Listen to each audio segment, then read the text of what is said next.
question, I'm going to combine it. What is your vision for tech in the Valley? And also, what do you think the future would be in technology and software? So I guess you can answer together or separate. Go first. What was the first part of that question? The future of tech in the Valley. The first part, yeah, what is your vision for it? What is your vision? And where do you see it going? Yeah, so in technology, I've been in that space for quite a number of years, and I've seen some things that are sort of I'm not in love with the things I've seen for the most part, and I'll elaborate. But to start it off, essentially, I want to say that as a person in technology, I see so much potential in technology to do a lot of good in the world for people and the planet. I see a lot of untapped potential in technology that's going wasted right now. I see, and I sit on these like Shark Tank like panels and whatever, and listen to people's different ideas being pitched, and we're giving them input. It saddens me, actually. It's kind of depressing that I see so many tech founders get up there and they start talking about their idea, their solution, their whatever it is that they've got, and it's profit driven, and there's nothing wrong with profit. This is capitalism, right? There's nothing wrong with profit, but profit without a soul, without conscience, there's something wrong with for me. That's empty capitalism, and that's what's gotten the world to where we're at right now with all the different issues we have. In terms of all the monopolies out there, all the the greed out there that's driving a lot of bad products on the market that do a lot of bad things to people, and yet still they pass through all these regulations, they pass through everything. So to me, going back to the untapped potential in technology to do a lot of good, I'm interested in the space, in growing the space between the nonprofit sector. You've got nonprofits, you've got like charities, you've got nonprofits on one side.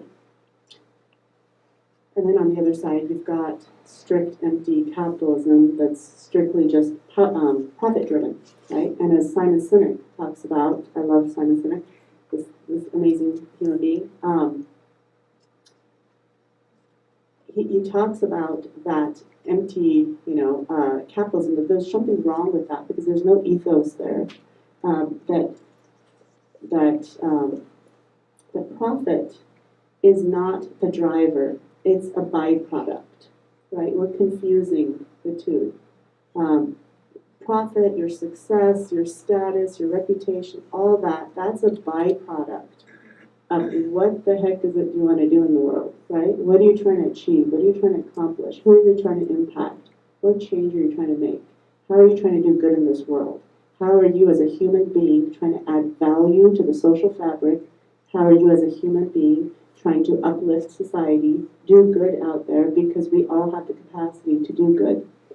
But the majority of people don't use technology, don't create technologies like that. They create usually a commodity, an end in itself that is that lacks soul, that lacks that conscience, that doesn't really impact people on the planet in any beneficial way. There's no ethos behind it. Ethos does not drive it.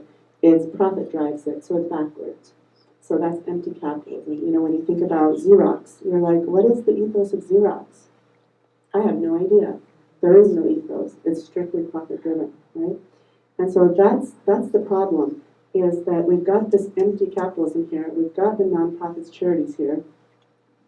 And what I'd like to see more of to help develop, and so I'm always asking these questions, probing these founders that I work with, whether as clients or just on these panels. I'm interested in seeing conscious capitalism, that middle ground, right? That capitalism with a soul, with some kind of and this is why this is good for people. This is why this is helpful, right? If we're trying to truly make progress in the world, then technology shouldn't be some mindless gadget that's in itself and just like spinning its wheels. There's no, upside for people. So that's what I'm interested in seeing more of. The app I developed myself is ethos driven, and that's why I'm so passionate about it, because it's about impacting people on the planet in beneficial ways. And on the surface, you're like, well, this is a farm-to-table mobile app. What does that have to do with anything? And then when you start digging, when I start explaining all the layers, and then it becomes this really profound thing that, I've spent $0, literally $0 on marketing this app, and yet every single TV station has covered it on their own. I didn't reach out to them. Every single magazine, newspaper, podcasts, radio stations, whatever. And it's not because I was selling anything to anyone. It is a free app, but I wasn't selling it. What was happening is that people are hearing the story, they're understanding the narrative, they're understanding how this impacts them, society, the planet, and then they're so eager to help spread the word on their own. They're doing it for me without me doing it. And usually in technology, marketing is one of your highest dollar numbers, right? Well, mine has been like almost zero. And yet this has made more of a splash than anything else in the Valley in the technology space as a startup. So that's one thing that I'm really interested in, is the ethos. There was the second question, the second part of your question was, Future. Where do you see it go? yeah, so I would really like to see more people in that space. And each time I sit on one of these panels, I ask those probing questions that get people uncomfortable. But I want them to be uncomfortable because I'm not interested in being a part of the problem. I want to be a part of the solution. And I want people to think through intelligently, really like being considerate, thoughtful, understanding of the humanistic aspect of what the heck are you creating and why, right? Simon Sinek talks about the why. The why should drive it. Why are you doing this? What is the impact? And if we have time later on, I'll explain that with my app, but I don't want to go into it right now. Are you familiar with Conscious Capitalism, the organization here, WebPT? Can we hold the questions until the end? Yeah, please? please hold at the end. Just ask all the questions at the end. Thank you. So I have a completely different viewpoint, not completely different, but I have a different viewpoint than this. I think the future is software. I don't care what industry it is, I see it as software. I see a future where if you're a waiter and you want to get a job as a waiter, and a chef has a daily menu that he wants to change, if you don't know basic Java, you might not be able to change that menu because it will be electronic, and you might not be able to have a job. I see future at the foundation, it will be software. I see social media changing, evolving. I think this is the first layer. It's going to completely turn into something different.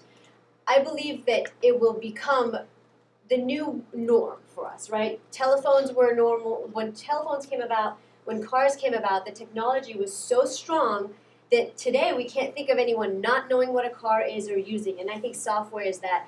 With what Elon Musk has done, with that car is not a car. Tesla is not a car. That is a piece of software that you happen to sit in and move around with.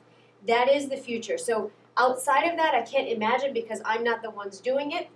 Like Xerox you brought up, and I think Xerox has a lot of to do with all of this.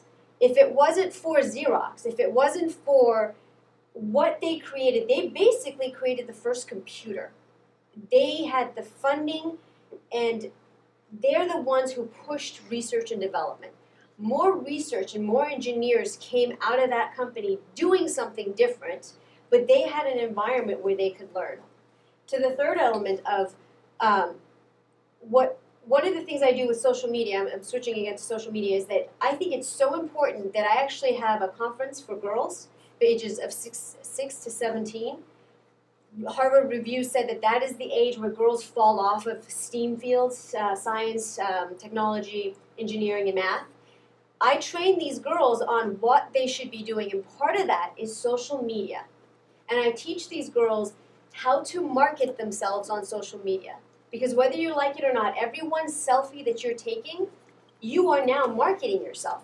Because when you go to college, those college admissions are going to look at those pictures that you've put up of yourself, those silly, goofy ones, they're all going to be looked at. Right? So why not teach these girls how you're marketing yourself, how you want people to see you from a very young age?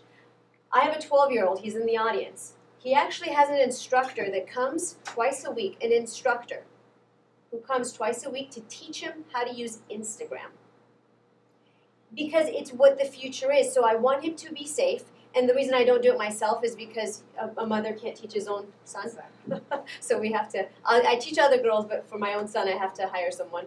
But it's about what you're putting on. How are you being safe? How are you using this tool? Is it a general communication tool? And then let's get a little creative.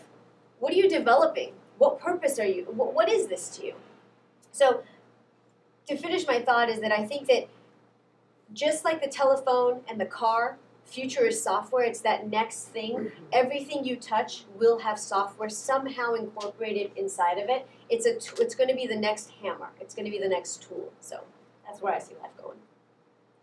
So my position with that is, I believe that software was always there in a different manner. It is more pronounced today than it did before, maybe in 1970s and 80s. I agree that the social media is changing and already changing right before our eyes, to be honest. The only issue I have with all of this, as Rosa was mentioning, humanity. Humanity is taking a huge chunk into this.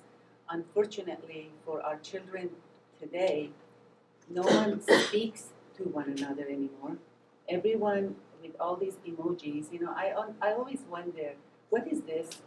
Everybody gives us a bilach to each other, and that means like. Even us Iranians do that to each other. And I'm like, are they giving me the finger, or are they meaning that good luck, or this is a great thing? So my whole thing is that a lot of times I like to always, and this is what I do at my work actually, part of my training is when you're walking into your office, allow yourself a few seconds to remove everything off of yourself. Because you come into a place, you bring all your baggage with you. And the other, that's one of the part of the humanity that is being missed. And the fact that our children don't get a chance to speak to each other. They keep texting each other.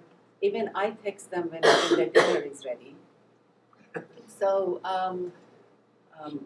so the idea of software has to come with the awakening of the mass and having limits for the fact that, yes, these are all amazing tools to use, but should not take over what makes you you.